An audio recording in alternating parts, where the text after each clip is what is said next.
menentukan pilihan hidup berdasarkan firman Tuhan. Menentukan pilihan hidup berdasarkan firman Tuhan. Hidup harus memilih, karena hidup itu pilihan.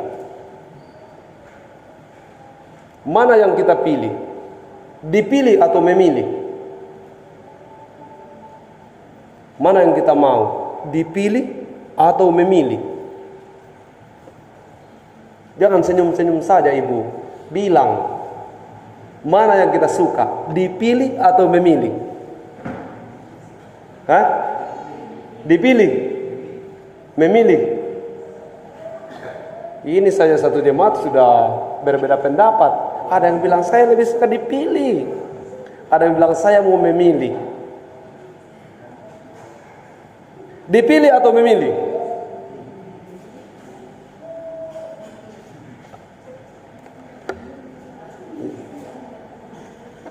Bicara-bicara dengan temannya. Dipilih. Atau kalau saya tanya, Anda itu dipilih suaminya atau suaminya kita yang pilih suami tak? Ibu-ibu ditanya, suami tidak usah ikut campur. Kita dipilih atau kita yang memilih? Dipilih. Masing-masing murid. Dipilih itu artinya ya di antara semua saya menentukan saya mau pilih yang mana. Tapi kalau saya memilih itu artinya bahwa ada banyak dan saya kemudian menjadi orang yang menentukan sikap. Ada 9 tapi saya pilih yang nomor 8. Toh? Tapi dua-duanya punya resiko. Dipilih atau memilih sama resikonya. Alkitab mengatakan bahwa aku sudah memilih engkau. Tidak ada alasan, kita sudah dipilih. Konsekuensi dari dipilih tinggal apa yang harus kita lakukan. Sesudah hidup sebagai orang pilihan, apa yang harus kita buat? Ada beberapa cerita ada beberapa tulisan saya baca, dia bilang katanya ini perempuan, saya selalu bicara perempuan.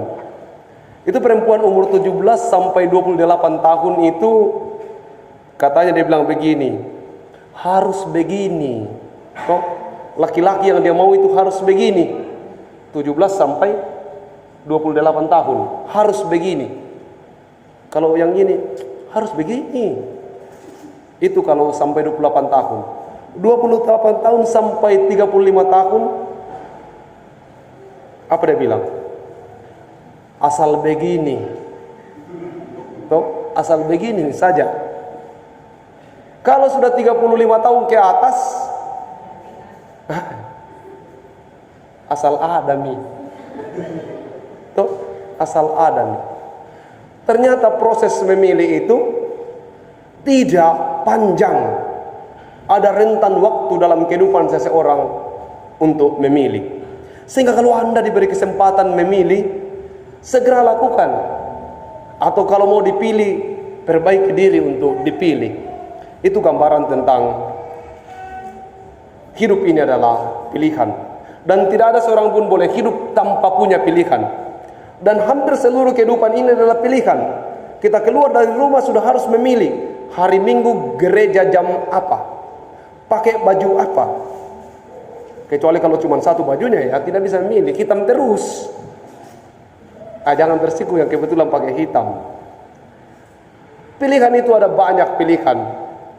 Kalaupun memang tidak ada pilihan untuk baju, ada pilihan jam berapa mau keluar dari rumah. Mau pakai sandal apa? Semua serba memilih. 100% kehidupan ini adalah pilihan. Hanya saja bahwa orang tidak yakin bahwa hidup ini adalah pilihan. Jadi semua yang kita jalani ini adalah pilihan kita. 0% peran orang lain dalam hidup ini. Semua adalah kebijakan kita pribadi lepas pribadi. Jemaat yang dikasihi Tuhan, bacaan kita sedang berbicara tentang menentukan pilihan hidup berdasarkan firman Tuhan. Mari kita kembali ke renungan dan bacaan kita. Pada poin yang pertama, Yesus dicobai bukan dari sudut kealahannya pertama. Dia dicobai dari sudut kemanusiaannya. Lapar. Tapi itu sudah terjadi di Ulangan pasal 8 ayat 3. Jadi jika ia merendahkan hatimu, membiarkan engkau lapar dan memberi engkau manna makanan manna yang tidak kau kenal dan juga tidak dikenal oleh nenek moyangmu, untuk membuat engkau mengerti bahwa manusia hidup bukan dari roti saja, tetapi manusia hidup dari segala yang diucapkan Allah. Bukan berarti bahwa makanan tidak penting, bukan. Tetapi tidak boleh mencuri. Lebih baik lapar. Itu keputusan iman. Lapar, tapi tidak boleh mengikuti kehendak iblis. Bukan berarti tidak bisa bikin roti, bikin batu jadi roti, bisa. Tapi kalau itu dilakukan, maka mengikuti kehendak iblis. Itu yang masalahnya, bukan tidak mampu. Sering kita merasa dan terjebak dalam sistem itu. Kita merasa bahwa kita melakukan itu karena mampu. Justru dalam rasa mampulah kita sering terjebak, sedang jatuh kepada pencobaan. Itu yang pertama, yaitu tentang kebutuhan jasmani. Yang kedua, bicara tentang sekira Allah kok, toh begitu. Jatuhkan dirimu ke bawah. Selalu sering kita jatuh pada itu. Sekira kau hebat, masa begitu saja tidak mampu. Powerful yang ada pada diri kita biasanya membuat kita gampang jatuh. Terlalu pintar dari yang lain, merasa lebih dari yang lain, akhirnya jatuh. Sedikit orang yang bertepuk tangan, sedikit orang yang hadir ketika kita jatuh. Ribuan orang bertepuk tangan ketika kita berhasil meraih sesuatu. Dan itu yang terjadi. Tuhan Yesus dicobai dari sudut itu. Sekira kamu anak Allah, jatuhkan dirimu ke bawah. Sekira jelas bahwa kau tidak akan apa-apa. Coba sih itu, coba mi. Tapi kemudian dia bilang apa? Tidak boleh kita mendahulukan kekuatan ini. Jadi jangan mencobai Tuhan Allahmu. Itu ada dalam Ulangan 6 ayat 16. Jangan kamu mencobai Tuhan Allahmu seperti kamu mencobai Dia di masa di mana orang berkata, kenapa kami harus datang ke sini? Lebih baik kami mati di Mesir daripada harus mati di padang gurun ini. Dia mencoba Tuhan Allah. Kan begitu dalam hidup kita. Coba situ, bagaimana? Lihat lagi viral di medsos itu, ada orang yang katakan, saya tunggu 30 hari. Kalau Tuhan ada, Dia bisa hukum saya. Pernah dalam sebuah pembinaan di pemuda dikatakan, bagaimana membuktikan bahwa Tuhan itu ada? Saya membuang sebuah pensil lalu katakan, kalau Tuhan ada silakan pindahkan pensil itu. Kita tunggu 5 menit. 5 menit Tuhan tidak bisa memindahkan pensil itu. Lalu apa kita sepakat bahwa Tuhan tidak ada karena Dia tidak mampu memindahkan pensil itu? Tidak. Apakah untuk memindahkan pensil kita perlu Tuhan?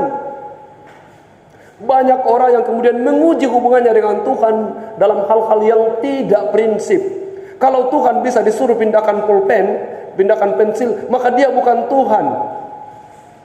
Hakikat Tuhan adalah Dia tidak dapat diintervensi, sekalipun itu doa.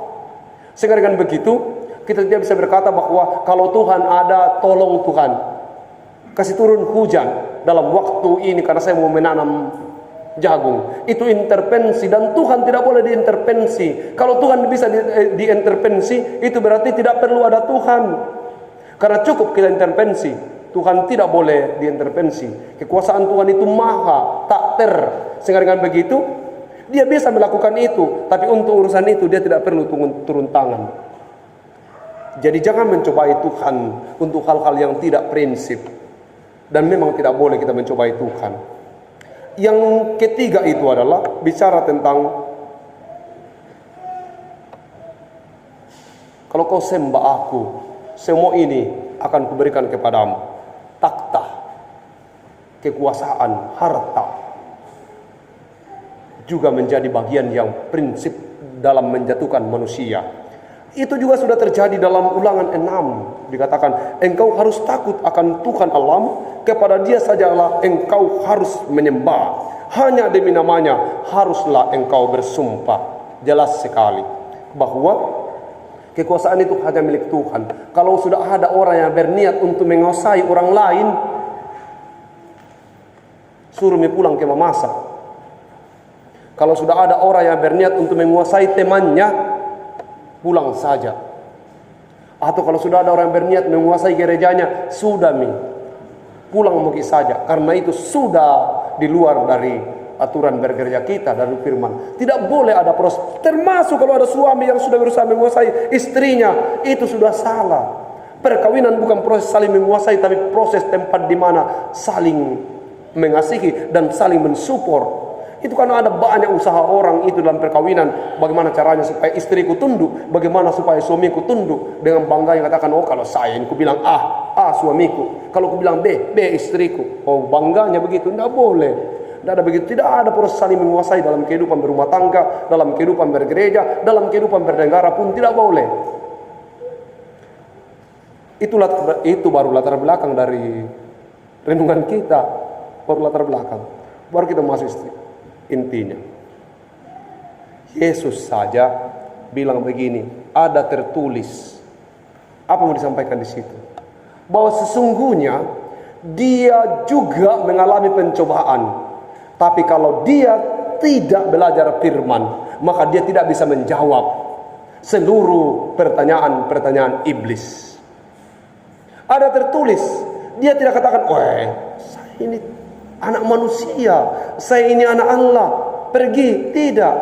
Dia menjawab dan iblis tidak bisa berbuat apa-apa ketika yang dikutip adalah firman Tuhan.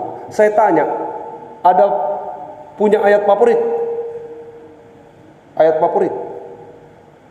Kalau artis favorit saya sudah tahu, semua punya. Yang saya mau tanya ini karena saya pendeta, bukan artis favorit. Ayat favorit.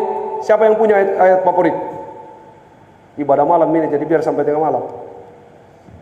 Ada yang punya ayat favorit? Ayat andalan yang dihafal mati. Ada? Ada ayat andalannya? Yang lain ada? Jangan itu. Kalau bilang berakit-rakit ke hulu, berenang-renang ke tepian, itu bukan ayat Alkitab, itu bukan ayat andalan atau ayat favorit. Ada? Nah, ini penting. Semua orang harus punya senjata, harus punya ayat andalan. Suatu hari dalam perjalanan di bis kota, ada seorang pemuda berduduk berdekatan dengan seorang perempuan cantik. Laki-laki ini ganteng sekali juga. Lalu kemudian dia tulis di HP-nya begini, saya suka kamu. Apakah kamu suka sama saya? Perempuan cantik itu dengan spontan menulis, baca Matius 7 ayat 8. Dia langsung menyerah, dia bilang, mati Miki. Dikira dia mau bilang iya, ternyata suruh kita baca Matius 7 ayat 8. Dia akhirnya memutuskan bahwa sudah tidak ada harapan. Ini perempuan alim sekali, itu berarti bahwa tidak ada jalan tidak ada jalan. Karena dia sudah pakai ayat serang kita. Saya sudah sampai di rumahnya dengan rasa frustrasi yang sangat tinggi. Dia berusaha untuk coba aku buka siapa itu Matius 7 ayat 8. Apa dia bilang? Ya, yang keras. Apa dia bilang? Karena setiap orang yang meminta menerima, dan setiap orang yang mencari mendapat, dan setiap orang yang mengetuk baginya pintu dibukakan. Ternyata tadi Nabi bilang itu, iyo, kalau pintu ketuk, aku buka ini. Tapi karena sama sekali tidak pernah baca Alkitab, celakalah ia. Dia pikir bahwa semua ayat Alkitab itu adalah penolakan terhadap keinginannya. Ternyata ayat itu berkata, bahkan kalau dia baca ayat sebelumnya, mintalah. Maka baru dia kaget, ternyata penting itu baca Alkitab. Sekarang begitu juga, kalau sudah lama tidak punya pasangan, tulis saja di bajunya atau di HP-nya. Kalau ada yang mau baca Matius 7 ayat 8, orang sudah mengingatkan, oh kalau begitu lagi cari pasangan ini. Begitu. Hidup berdasarkan firman, menentukan pilihan berdasarkan firman. Ada begitu banyak pilihan, dan pilihan itu adalah punya konsekuensi. Tugas kita adalah, apakah kalau saya pilih ini berdasarkan firman? Suatu hari saya ditanya orang, pendeta, apakah ada keselamatan di luar dari kekristenan? Waktu saya baru jadi pendeta, saya mencoba menjelaskan bahwa tidak ada keselamatan di luar dari kekristenan dengan berbagai penjelasan teologi dan seterusnya. Orang marah. Dia bilang apa? Masa Tuhan kita sejahat itu? Tidak ada keselamatan untuk orang lain? Harusnya ada keselamatan, Pak Pendeta. Saya kira Tuhan kita itu baik.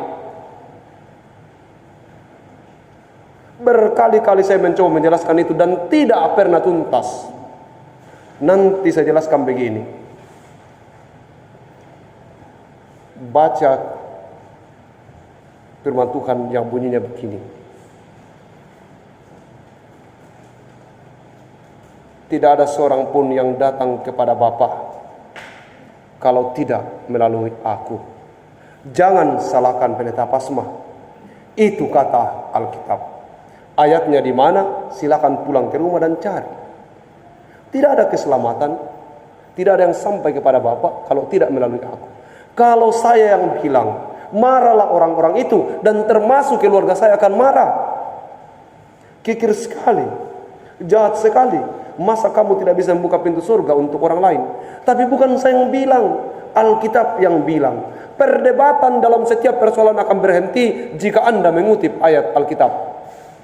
Tapi selama kita menggunakan pemahaman sendiri, berteologi dengan pemahaman sendiri, maka perdebatan itu makin hari makin panjang.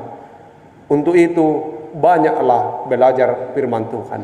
Iblis tak berkutik, bukan karena kemampuan Yesus menjelaskan tentang jangan mencobai Tuhan Allahmu, bukan.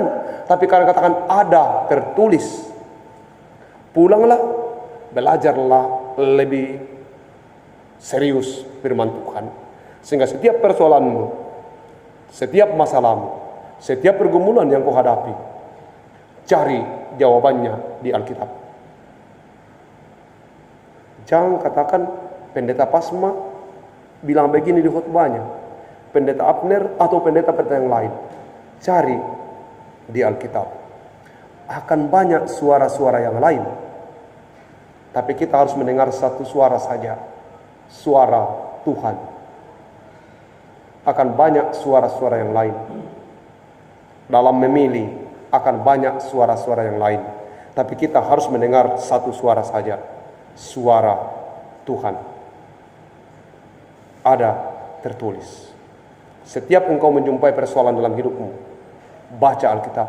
Temukan apa kata Alkitab untuk pergumulanmu. Temukan apa kata Alkitab untuk masa depanmu. Temukan apa kata Alkitab untuk anak-anakmu. Temukan apa kata Alkitab untuk hidupmu sebagai seorang istri, untuk hidupmu sebagai seorang suami. Dan kalau engkau sudah menemukannya, berpeganglah seutuhnya terhadap firman Tuhan itu. Amin.